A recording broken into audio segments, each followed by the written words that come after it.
spring season. I couldn't imagine waiting this long to try to play. So I can imagine the excitement level down there for both teams is out of control. And that's the overwhelming sentiment we've been getting from everyone we've been talking to, is just how excited they are to play. Even when we bring up that we're going to go right from spring to fall, they're excited for 2 seasons. The sheer number of games these guys are going to see. Well, we've got a pair of guys that are thrilled to be back in football season as well. We'll toss it down now to the field where Ryan Gellner and Lee Timmerman join us. Guys?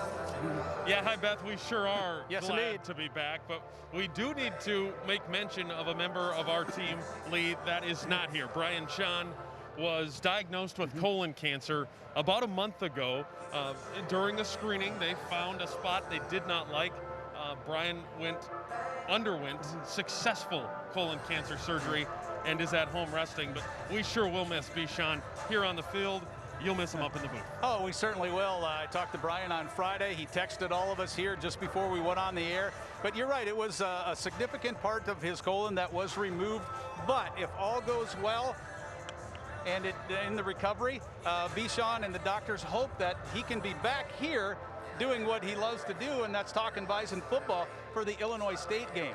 And I know it's just not for us, you know, as being a colleague, but he is a genuine friend to all of us. So, Brian, get well soon. I know he's watching, and go get him. A wonderful person, not just on the broadcast, but off the broadcast. You don't find a nicer man than Brian Sean. And Brian, we are, all of us, rooting for you. And that goes across NDSU athletics as well. Such a big face in front of NDSU athletics. There is a football game to talk about. Youngstown State has so many unknowns, but so do the Bison. Both teams will try to figure themselves out this afternoon. Yeah, I was talking with an individual from Youngstown earlier this week, and I said in the 14 seasons that we've had the network contract to televise Bison games, this will be the most unprepared I've ever been, simply because, and then he stopped me and he goes, yeah, I know, we don't even know what we have yet, let alone, so why would anybody else in North Dakota know? So yeah, there's a lot of answers to some questions that will hopefully be found on both sides of the ball, because you're right, the Bison are a relatively young team and a quite a bit different team than they were just this past game against Central Arkansas. Question marks because we haven't seen it on the field. They start at quarterback for North Dakota State. For more on that, we go back upstairs to Beth Houle. Yeah, thanks, guys. We'll actually pick it up right where you left off when we come back after this break on your Farmers Union Insurance Bison Football Pregame Show.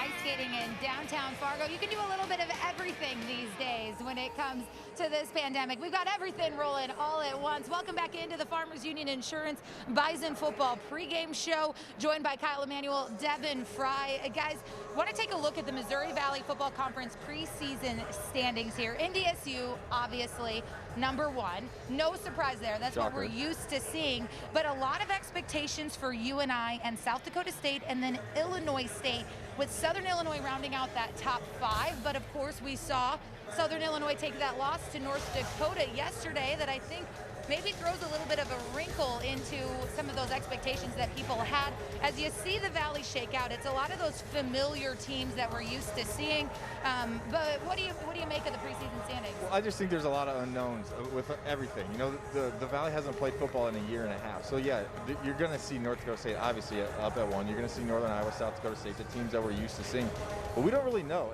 And I'll talk about Youngstown State. Youngstown State's a team sometimes you see at the top, they look like a top 5 team sometimes, right? And then all of a sudden they'll lose to like an Indiana State. Not to mention halfway through the season. Right, you don't get it. Look at last year's game against NDSU. We all thought that might be a little bit of a trap game. Youngstown's a good team. It's on the road. They go out and NDSU hangs 50 on them. So to me, I mean, I get preseason polls, but they have to happen. But we have to see what's going to shake out. Do you at least respect that it's something we need as media to talk about? I know time and time again we hear from players, from coaches, that they mean nothing, okay? But now that you're a little bit on the other side, do you see it? Trust me, Beth, I understand that. I understand them. You got to put something out there. But like we said with this game, we just don't know. That's going to be a theme. If you can't tell, we just don't know a lot about what's going to happen with Youngstown State and a lot of these teams. And then South Dakota State, you know, they've had Jabori, that we all expected to be quarterback, took an injury, and then they start their true freshman on Friday night when they open up this season. I mean, just again, that same theme, so many unknowns. And that South Dakota State game was amazing on Friday. A good rally there from down south. But yeah, exactly like what you were saying, Kyle. When they made these rankings, this is exactly what you would expect. You look at the Missouri Valley Conference, this is where you would guess these teams would fall. And so that's kind of how they had to set it up this year. I know North Dakota threw in a big wrench over the weekend, so we'll see what happens along with North Dakota. Southern Illinois obviously going to fall a little bit there. But I mean, overall, yeah, this is what you would expect coming into any regular Missouri Valley Football Conference season. Beth, do you think if NDSU lost like basically everyone on the team, they wouldn't be #1 in the preseason poll? I still think they would be. Yeah, no, they still would be. I mean, they lost at least two NFL guys this year. Really 3, if you count Jabril. Yep. When you count Jabril in that. And so absolutely, and I think that's something about UNI too. They lost some guys too, unexpectedly, that ended up leaving early for the draft as well. Do want to get to an interview with Ryan Gellner and the Youngstown State play-by-play guy. Maybe somebody can give us a little bit of information about the Penguins this year. We'll toss it now down to Ryan Gellner. Yeah, no one has really had an offseason quite like Youngstown State has had, because the offseason not only extended, but a new coach was hired for Youngstown State a year ago, and he hasn't coached a game. A long-time play-by-play voice, Bob Hannon, joins us now. And Bob, I assume you've never seen anything like this. Nothing like this. This is my 33rd year. We haven't played a football game in 459 days. Doug Phillips was hired over a year ago, but anxious, excited, and really for everyone. We have brand new coaching staff, only one holdover from the Bo Pelini era. North Dakota State doesn't exactly know what to expect from Youngstown State. I'll ask it like this: does Youngstown State know what to expect from Youngstown State? No. 27 redshirt freshmen on defense, offensive line inexperience. I think we don't know because everything's new. The coaches are new. So many players are new. Joe Craycraft, Mark Wade, a quarterback. Question marks. Who's going to play? Who's going to emerge as the #1 guy at QB? I think the good thing Youngstown State's looking at, this will help us get ready for the fall. Expectations aren't very high this spring. We'll see what happens. I'll start with quarterback. Who will play quarterback today? Both. Joe Craycraft will start. He's earned the starting job in the spring practices. Throws the ball probably better than Mark Wade. What Wade gives you is he can run. He can maybe play tight end, wildcat. Mark Wade's a tough kid. Everybody in Youngstown wants to see Mark Wade become the guy because he's a local guy, sort of a local hero. When people think in these parts about Youngstown State, of course they think about Bo Pelini. He is now gone. How has the attitude changed from the coaching staff, from the team, especially towards the community, because that's all you've seen so far? Well, so far Doug Phillips has done everything right. He's been in the community, he's been active, he's connected with high school coaches, but you have to win football games. I think the players have bought into Coach Phillips. One thing that we do have, 11 mid-year transfers from programs like Florida, Cincinnati, Liberty. Will those players have an impact this spring? But so far, all good. I think everybody enjoys what they've seen out of Doug Phillips and really the come-together attitude. He's a Jim Trussell guy. He coached with Trussell in 1992 when he was just starting his career. And Trussell was all about community, and Doug Phillips is all about let's get Youngstown together again. Believe it or not, Bob, it is game day. We've waited a long time for this. Thank you so much, and safe travels back home. We always enjoy coming to Fargo. We enjoyed it a lot in 2011. That's the last time we won here.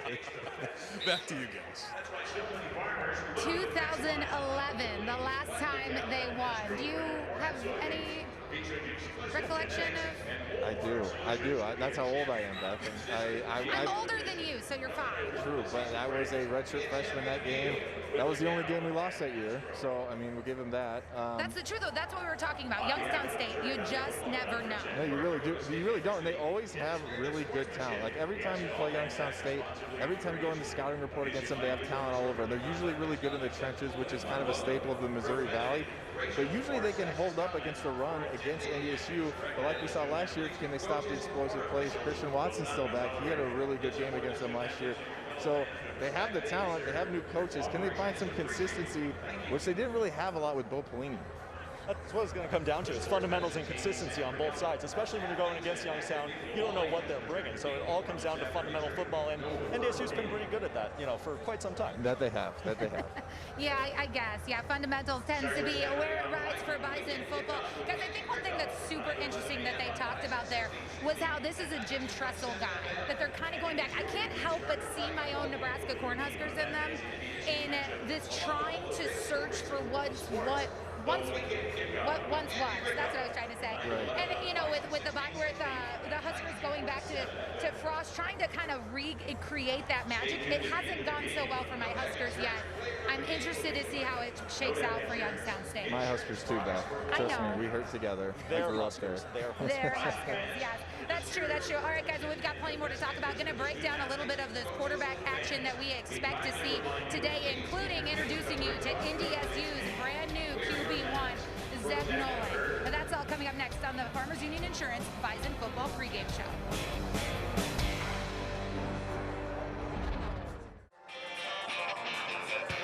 Welcome back into the Farmers Union Insurance Bison Football Pregame Show. Devin Fry and myself here to give you a look at a little bit of this QB comparison that we're preparing for today.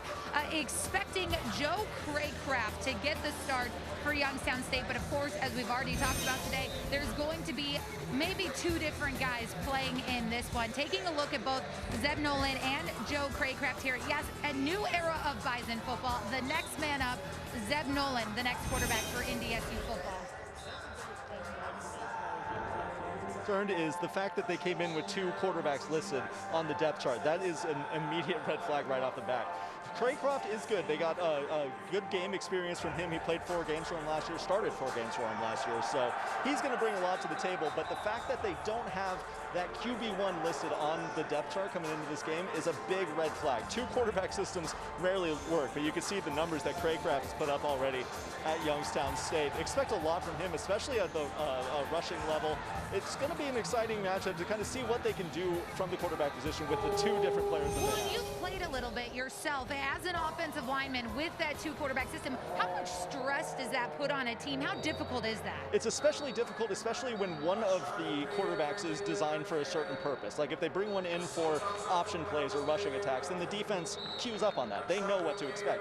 Especially NDSU is going to know what to expect. So if you line up a quarterback and the defense starts saying watch one, watch run, that's going to be an issue. And as an offensive lineman, your job blocking is hard enough. And especially when the defense already knows what's coming, it's going to be especially difficult. So that could be something that could bring a little bit of a wrinkle in for Youngstown State. Want to take a little bit of a closer look now at Zeb Nolan. Of course, stepping in for Trey Lance. These 2 young men having a remarkable relationship. You can see some of the numbers he's been able to collect a little bit in his time as QB2 behind Trey Lance. But you know what? I had the amazing opportunity to get to know Zeb a little bit more here these last couple of weeks, and I want to give you the chance to hear from Zeb himself about the kind of leader he is and the kind of person he is.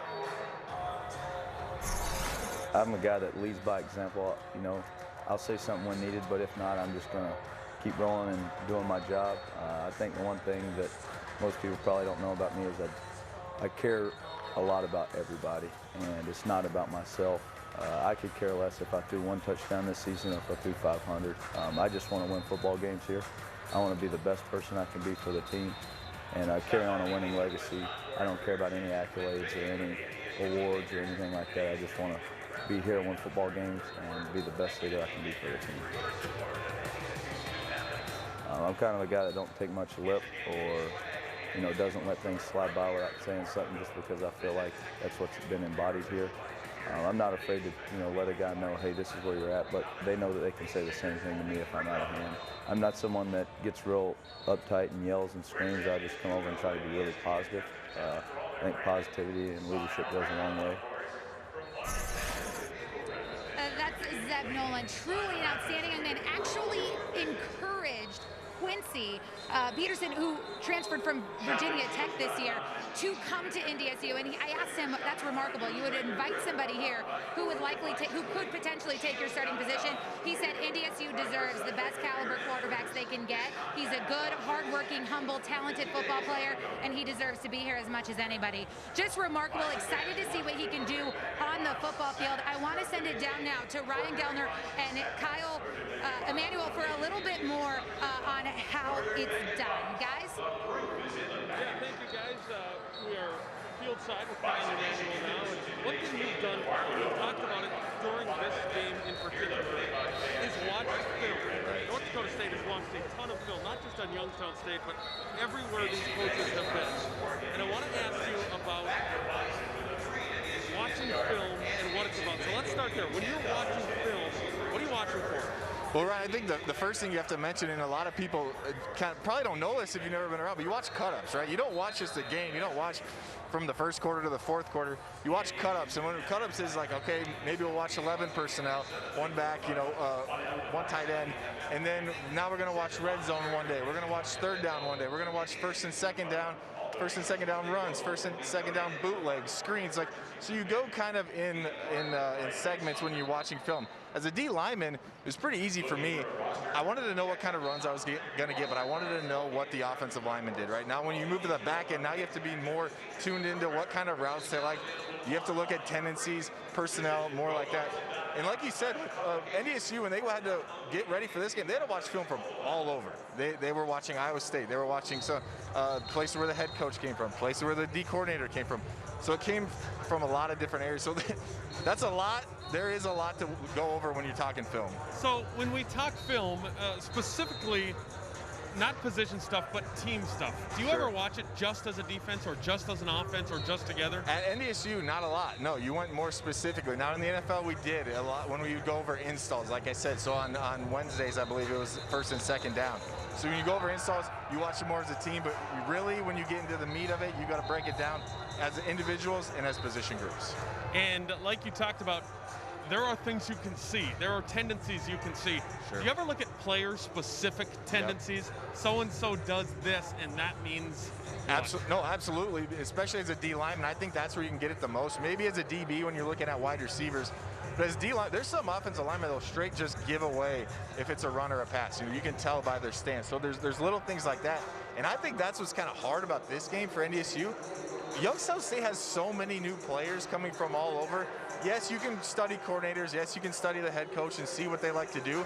But I always like, especially as a D lineman, I always like to see what my tackle did, what the tight end did. And you can only get that from watching that person play. Now, if that person's never played before, kind of hard to get some tendencies there. So there is a lot that goes into it. For NDSU, I think this is just a fundamental game, right? You're going to line up, you know your job, make some adjustments, and you'll be fine. One last thing I want to ask about film, and that's how cognizant are you of your game? How cognizant of you or what you're giving away on film? So I probably wasn't the best at that. I know our coaches, they did a self-scout every bye week, right? They would look at exactly what we do, what our tendencies are. But it was something that you had to look at, especially, I keep saying it, but as a D lineman, when if you're giving it away, whether it's a blitz or whether you can tell that that person's trying to stay in on the run, there are certain things, especially I think offensively as a quarterback, you're going to have to look at and say, what am I giving away here? This is the Farmers Union Insurance Bison Tailgate Show. Much more as North Dakota State and Youngstown State, the home of champions here on Gate City Bank Field. We'll be back.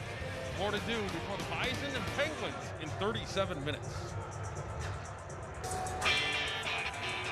Welcome back into the Farmers Union Insurance Bison Football Pre-Game Show here in February. 50% capacity, no tailgating, but we have football back inside the Fargo Dome. We welcome you back in live to the Dome for our Bison football coverage. We're going to go now to our Sanford Orthopedic Sports Medicine Injury Report with Ryan Gellner and Dr. Bruce Pyatt. Dr. Bruce Pyatt joins us now, and Doc Pyatt, it has been obviously a year of COVID, but let's start there and talk about all of the testing procedure put in place by the NCAA. North Dakota State has really adapted well across all sports. Yeah, it's been really a very interesting process to watch and be a part of. It's really been a pleasure actually to be a part of it with NDSU. They, from the get-go, have said we're going to do this at the right way, do it with all of the latest technology available.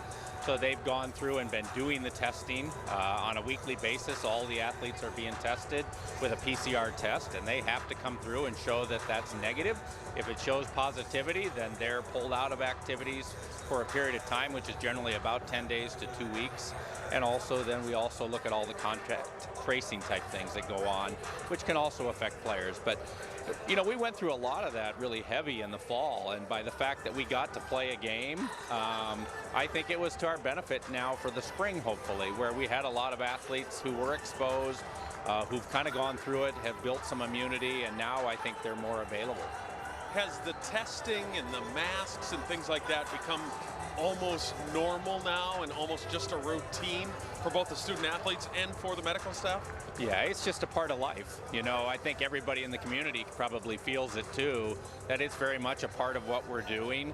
And that's really become a part of it with the athletes as well. When they're back in the locker rooms, they're still in their mask, they're still protecting themselves. They're still, everywhere you look, there is sanitation centers set up so that they can wash hands and keep everything as clean as possible.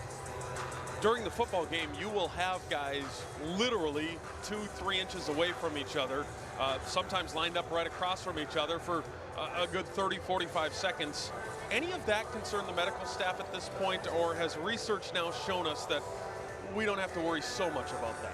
Well, it really seems that this disease is not a casual exposure disease. I mean, you're not probably going to walk by somebody and get exposed and become infected with the virus. You really have to have constant exposure because you have to reach a certain limit of viral component exposure with it. And so it really looks at, it has to be probably over a 15-minute time frame. And even though a football game may go on for 60 minutes or whatever, when you look at the actual time that they're in contact with each other, it's hard to reach that 15 minutes. Appreciate the expertise, and talking to someone in the know is really nice because there's so many unknowns, but it is nice to know the knowns. Thank you, Doctor. You're very welcome. It's great to be here too, to actually be playing football. And here is our Sanford Health injury report. A lot of out for North Dakota State, especially at wide receiver. Phoenix Sproles, the star wide receiver, is out with a knee injury. Zach Mathis, same thing. He's got a lower body injury. And Dawson Weber on the defensive side for the Bison, listed as out for this game with a shoulder injury. We transition now to our keys of the football game as we get ready for North Dakota State and Youngstown State. For that, we bring in Kyle Emanuel, Lee Timmerman from up in the booth, and we start with our keys to the game with number one. They are our pieces of Penguins. And what that really means is the Penguins not only have a new coach, they have questions at quarterback, and it's a film week for North Dakota State. Lee, there are lots of unknowns when you talk about these Penguins. There certainly is, Ryan, and I know that Kyle and you talked about it a little bit earlier, but when you talk about the film, 63 different games other than Youngstown State is what the NDSU coaching staff looked at to try to learn how Joe Schaefer calls his defense, and Troy Rothenbuehler will call his offense. I mean, Schaefer, the defensive coordinator, they went to John Carroll College the last time he did a bunch of calling, and that's a D3 school, very good D3 school outside of Cleveland. And then Troy Rothenberger, the offensive coordinator, last called plays in 2017 against Findlay. So yeah, Doug Phillips not only is trying to learn his players, he's trying to figure out just, you know, how his coaches will all fit together as well, and which quarterback will eventually win that job. What it means for North Dakota State is that they just need to be North Dakota State. That's our key number two. It's called concepts and adjustments. NDSU is going to do what they do, Kyle. Yeah, absolutely, Ryan. And when I looked at this game and you start to think about it, even as a player, and you look at it from a coaching standpoint, well, what are you going to do? You don't know exactly where they're going to line up. I think they know what they're going to do on defense. You know they're going to do some type of two-quarterback system. Go out and do what you know, what your players are comfortable with. Put them in positions that they know how to line up. And there are certain things that you can never prepare for, and it's impossible to see it all. But we know these coordinators threw a lot at these players. But when it comes to the game, they're going to try and slow it down. They're going to give them things that they're comfortable with. Line up. You know your rules. You know your responsibilities. Go out and play football. As a player, I love these games. You know, you get me and Ryan just talked about with all the film, you get into all these tendencies and personnel, and they like to do this here and this. Just go out and play. Have fun. Cut it loose. That's when I felt like I played the best. You go out, you cut it loose, and you have fun. Our third key to the game is, could be Captain Cool, but it is Captain Zeb Noland. If there is buzz around North Dakota State, it is, who is Zeb Noland? Not a lot on tape. You see just 9 of 14, 120 yards and a touchdown, Lee. But Zeb Noland is this. He is a leader on this football team, already in this community. Now can he prove it on the football field? Well, I think he's going to. I expect Zeb Noland to have a terrific spring and headed into the fall, too. The fact that he hasn't played much and his teammates made him a captain, that is a very good indication. I talked with Randy Hedberg, the quarterback's coach, about Zeb a little bit, and I go, what do you think he's good at? And the interesting thing is that the first thing Randy talked about is something at home you won't be able to even find. He's good at calling protections. And that's the game within the game that as a fan or sitting up here, Kyle, we don't get to see. But the quarterback has to make sure that the offensive lineman understands where he thinks the blitz is coming from and then shift those linemen because of that. So if that's one of the things that you're very good at and you haven't played much, that again I think is a very good sign.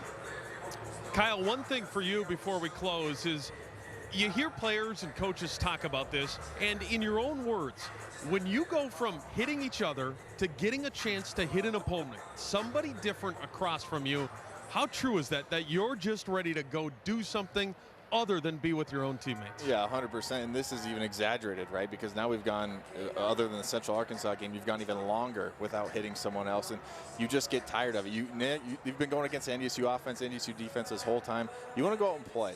This is why you come to NDSU. This is why you play college football, to go out and play against other great competition. And I think these guys are ready for it on both sides of the ball. This is the Farmers Union Insurance Bison pregame show. When we come back, we hear from the head coach. The tunnel walk is on the way. These fans, about 9,500 of them inside the Fargo Dome, ready for football. North Dakota State, Youngstown State, coming up next.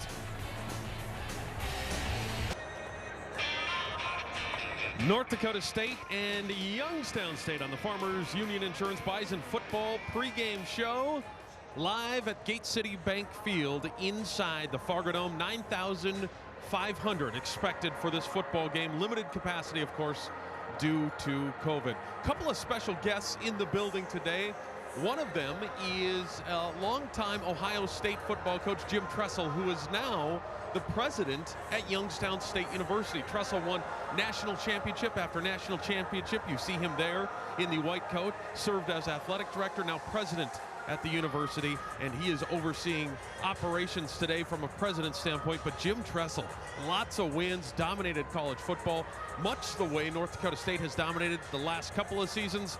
That was Ohio State when Jim Tressel was the head coach there. Must be getting a pretty interesting text message on his phone. Look up, Jim. No, maybe not quite. North Dakota State is the #1 ranked team entering the spring 2021 football season, according to both Athlon and Hero Sports. Both publications have 5 teams from the Missouri Valley Football Conference ranked in the top 25. This is Herdline News. The Athlon has 2 Bison players on the spring preseason All-American team, Cordell Volson and junior wide receiver Christian Watson. Watson is a junior from Tampa. He's NDSU's leading receiver with 34 catches for 732 yards and 6 touchdowns a year ago. Watson ranked 3rd in the Valley for receiving yards and was 2nd in yards per reception back in 2019. Tanner Volson, the senior from Balfour, North Dakota, was a 2nd-team All-American at right tackle in 2019. He is slated to take over for Dylan Radens at left tackle this spring. We will watch number 67 excel for North Dakota State. Volson and junior strong safety Michael Tutsi are preseason All-Americans according to Hero Sports. Tutsi was NDSU's leading tackler in 2019. The Bison themselves, they returned 14 starters from last year, 9 on offense, just 5 on defense. They ride a 38-game win streak. I had a chance to talk to head coach Matt Entz about how important leadership is on this year's Bison football team. Matt, you don't get through this crazy year without some really nice leadership inside the locker room. Talk about that. This is a special group. Well, it is. Ever since going back to last spring, when we were Zoom meetings and we were away from each other, our leadership council and now our captains, 6 of our captains were part of that group, have been committed to making sure this program continues to move forward, making weekly phone calls, checking up on guys academically, just being there for their teammates, I think is is critical, but also being a voice for them. And I have a great relationship with them. We meet every Wednesday morning. But of course, my door is always open. But it's been pleasant to see the locker room, a bunch of young leaders take over this locker room, especially of late. I assume that always in the back of your mind, you didn't know if this day would ever come, that you've actually got game day. It's here. And it's outstanding. I walked in the locker room today, and I can't tell if it's nervousness or just anticipation. Looking forward to something that means so much to all of us. You're right, there was times when we probably didn't feel too good or positive in regards to having a spring season, but we're here. Our kids have done a tremendous job. Our administration, President Brashani, everyone involved with NDSU football has really stepped up to help us get to this point, and now we just need to get out and execute. Youngstown State brings some unique challenges. I assume your time as defensive coordinator, head coach, you've never prepared for a team quite like this because so much is new. Well, you're exactly right. What we've tried to do is take some of the things that we've experienced in the past, maybe a new staff that's taken over a program, and we've kind of taken the same approach. We've looked at bios, we've looked at where they've been before and tried to look at as much film as possible. The last 5-6 months have allowed us to do that. We've known we were going to play Youngstown, and like I said before, now it comes down to getting out there and playing with great energy and executing. And playing NDSU football, which I think you've said all week, we still need to be us, in your words. We do. We need to get out there, and we need to still establish the run game. We need to play really good defense. Special teams needs to help set us up for victory. And we need to lead the country in physicality. That's something we've prided ourselves on long before I became the head football coach, but something that we continue to talk about today. Hopefully the first of many. Good luck, Matt. I appreciate it. Thank you. She's excited for Bison football. We're all excited to have Bison football back. The tunnel walk coming your way, and we will wrap up the pregame show, get you closer to game time. We're 18 and a half minutes away from kickoff inside the Fargo Dome. This is the Farmers Union Insurance Bison pregame show. We'll be back. And welcome back to the Farmers Union Insurance Bison Football Pregame Show. Lee Timmerman and Kyle Emanuel with you up in the booth as the fans, yes, they got the horns out as those NDSU football team is so ready. And I know, Kyle, we've talked about it from a player's perspective, spring, fall. They don't care. They just want to play. They really do, and I think these fans are excited to be back, right? I mean, how good is it to just see sports with fans in there? I mean, we're going on a year now without seeing that, so it's fun to be back. And I talked about it right away in the opening. Players love the habits, right? They're creatures of habit, and they've kind of that's been taken away from them a little bit. Now they're finally back. Who cares if it's in the spring? They're back playing football. Let's get into our Bobcat heavy lifting report, and Kyle has picked a guy that is near and dear to my heart for this football team, and we're going to talk about Cordell Volson. And Kyle, it's he's making a move. Now, like a tight end goes from the right side to the left side, no big deal. Wide receiver goes from the left wide out, right out, no big deal. Cordell is going from right tackle to left tackle. Big deal. Well, I can talk a lot about this because in punt in the NFL, that's what you had to do, right? You kick step just like an offensive lineman, and I had to switch from both sides, and it is a huge deal. All the weight that you're pushing off of, even playing defensive end, it's completely different. So he does have to make that move, but he is the best offensive lineman on this team. He was a preseason All-American. He's replacing a guy who's pretty good at Dylan Radins, right? He's going to be drafted into the NFL here in a couple months. So he has a lot on his plate. Oh, by the way, the best player, or one of the best players on Youngstown State's defense, Antoine Cook, is going to be lining up against him. We don't really know where he's going to line up. He might be on both sides as well. So he's going to have to deal with that. Youngstown State traditionally has a very good defensive line. I think that's usually one of their strengths. As usual, we don't really know, but I'm going to assume they're really good up front. He's going to have to deal with that a lot all day.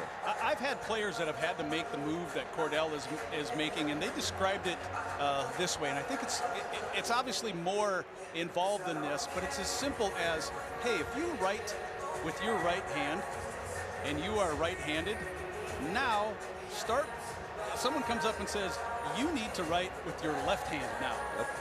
And it really is almost that dramatic. It is, You know, other than quarterback, that left tackle is such an important position, and it is an adjustment. Cordell will do fine, but it is a big adjustment. Yeah, and luckily he has had a lot of time to do it. You know, we keep talking about this exaggerated and lengthy offseason, so he has had time to do it. But you're completely right. Even as a pass rusher, the foot that you stab with or you plant off of it, now your hips are turning a little bit, or turning the opposite way. And I know it seems like such a little thing, but you and me, Lee, people who have played this sport, they know it's completely opposite. And I think your comparison there is right on. And try going from a right-handed to left-handed writing. It's the same thing. And, you know, I had to pick an offensive lineman for this also just because I know and you know how important the trenches are. And I always talk about the trenches. I played in the defensive line, and I know how important the offensive line is. If you can't protect the quarterback, you can't run the ball. It all starts right there with the offensive line. It's hard to really do anything offensively. So not only Cordell, but this entire offensive line, which does bring some experience back, they're going to have to play well today. Our Coors Light countdown clock is, we're 8 minutes and change before we start the spring season. And to tell you, as long as we're talking about the offensive line, let's just stay with that, if you will, because this past fall against Central Arkansas, Nash Jensen, he played left tackle and started there, and Zach Kubas, he started at right tackle. But Cody Mauk makes the full-time move away from playing tight end a little bit. He goes into that right tackle spot where Cordell was. And then Jalen Sundell, a sophomore from Maryville, Missouri, will be snapping the ball in this game for the first time ever in a game. But it also shows you how athletic this kid is, but it is a new center as well. Yeah, absolutely. And we've seen specifically in the NFL, I forget which game it was, but how important those snaps can be. I think maybe it was the Steelers, even Pouncey, a veteran, they have issues with that. I talk about the offensive line being the key to anything on offense. Well, if you can't do the snap, Lee, now you literally cannot do anything. So that's going to be big. The center position is the quarterback of that offensive line. But we talked to Tyler Roll. He talked highly of this kid, Sundell. He said, you know, he's athletic enough to pull. We think he's smart enough to call out the points when Zeb isn't doing that and to get the offensive line on the same page. So I'm excited to see what he can do here in his first start. Yeah, speaking with Randy Hedberg about Sundell, he said the one thing that if there is a worry about what this kid's going to do early on, because he hasn't had many gun snaps, that might be one thing. But you said, yeah, you need to be smart, you need to be athletic to play guard, and he is. And then let's just dig in a little bit deeper on Cody Mauk. He used to be listed as number 70/number 88. If you remember the 71-yard touchdown against South Dakota State on the fourth down, Cody Mauk had his number 88 jersey on the right side, so he made a big block in that key point of the game. But yeah, he hones in.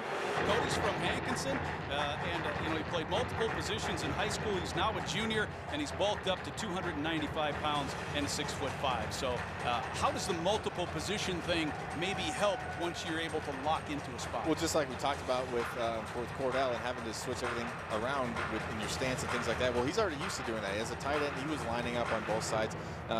He's been able. We're not even seeing some of the things he's probably doing scout team or in practice otherwise. So he's going to be prepared for that spot. And I think just honestly, just playing the game, right? You know, he might not have been playing the position that he is now, but he was out there. He was getting game experience, and that's always a key thing that it's kind of hard to put your finger on, like, oh, how much experience does someone have? That really can help.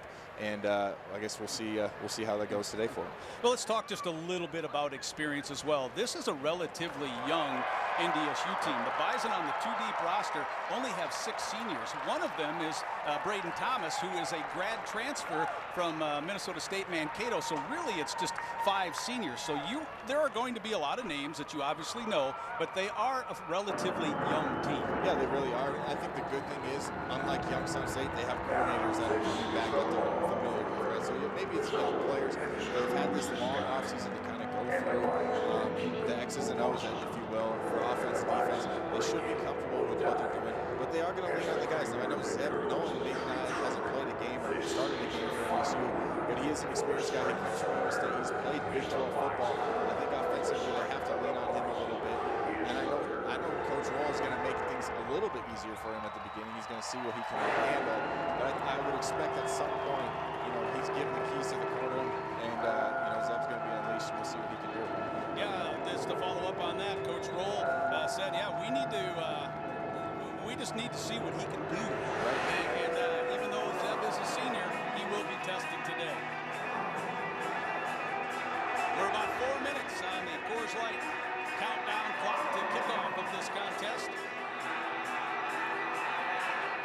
one of the most fun parts for the fans is the tunnel walk. As the Bison, who have won 8 of the last 9 national champions. They have won the last 29 games played in this building. And the last 38 games the Bison have played overall. The longest winning streak in FCS football. 3rd longest in all of Division I. The Bison and the Penguins are getting closer. And the fans are going to meet the team.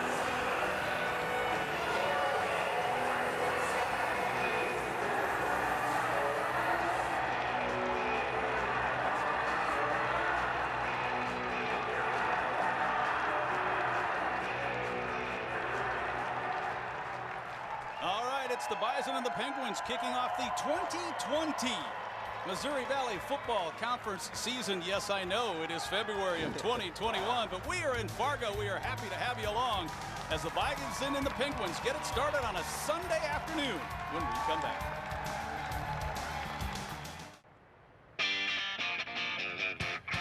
Welcome back into the Parkway Dome for the Farmers Union Insurance Bison Football pregame show. That'll do it for us. We'll head up to the booth now for your first kickoff of the spring season. Well, the calendar says 2021, but in the eyes in the Missouri Valley Football Conference, it's actually 2020, and it's game 1 for North Dakota State and Youngstown State. Hello, everyone. I'm Lee Timmerman, along with All-American, Buchanan Award winner, NFL veteran, Kyle Emanuel. Ryan Gellner will join us shortly. Kyle, we're used to having something called spring football, but we've never seen a spring like this, have we? Right, Lee, and football players are creatures of habit, right? They don't like things that kind of take them out of their routine. And NDSU, as well as Youngstown, and everyone in the country is going to have to deal with that this year. This is a new Youngstown team, new coaches, a lot of new things happening this year. We'll see what happens, but it should be fun. I think the guys are just excited. They get to play football that counts, and not only do they get to play this week, they get to play next week, and it keeps going. Unlike everything that's happened with this pandemic, there's finally some consistency. It will be fun. It's 141 days between game 1 and game 2 for NDSU in the same season. How strange is that? Well, it's the Bison and the Penguins, and it's next on the KVOY KFYR Bison Television Network.